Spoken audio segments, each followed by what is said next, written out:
జై శ్రీరామ్. హిట్ టాక్స్కి స్వాగతం.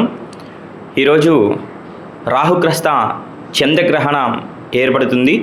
ఈరోజు రాత్రి 9:56 నుంచి 1:26 వరకు కూడా ఈ రాహుగ్రస్త సంపూర్ణ చంద్రగ్రహణం అనేటువంటిది ఏర్పడుతుంది. గర్భిణీ స్త్రీలు ఈరోజు 6 గంటల నుంచి తెల్లవారితే 6 గంటల వరకు కూడా గర్భిణీ స్త్రీలు అనేటువంటి వాళ్ళు బయటికి రాకూడదు. స్వామి, ఏ నక్షత్రం వాళ్ళు ఏ మంత్రం జపం చేయాలి?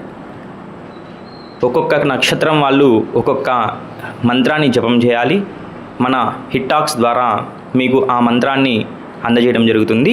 ప్రతి ఒక్కరు కూడా చక్కగా ఆసనాన్ని వేసుకొని దానిపై కూర్చొని తూర్పు దిశ కానీ లేదా ఉత్తర దిశ కానీ ఒక రుద్రాక్షమాల కానీ లేదా తులసి మాల కానీ తీసుకొని మేమిచ్చినటువంటి మంత్రాన్ని చక్కగా జపం చేసుకోవచ్చు. స్వామి, గ్రహణం అయిపోయిన తర్వాత ఎటువంటి పరిహారాలు తీసుకోవాలి? ఈ సంపూర్ణ చంద్రగ్రహణం అయిపోయిన తర్వాత ఉదయాన్నే విడుపు స్నానం చేసి చక్కగా ఆవు పంచితము కొంచెం పసుపు నీరు తీసుకొని ఇల్లంతా చక్కగా ప్రోక్షణ చేసి దేవుడి ప్రతిమలు దేవుడి పటాలన్నీ కూడా శుభ్రం చేసుకోవాలి. తర్వాత చక్కగా ప్రమిదలకి పసుపు కుంకుమలతో అలంకరణ చేసి పుష్పాలని అక్కడ పెట్టేసి దీపారాధన చేసుకొని స్వామివారిని అర్చన చేసుకోవాలి.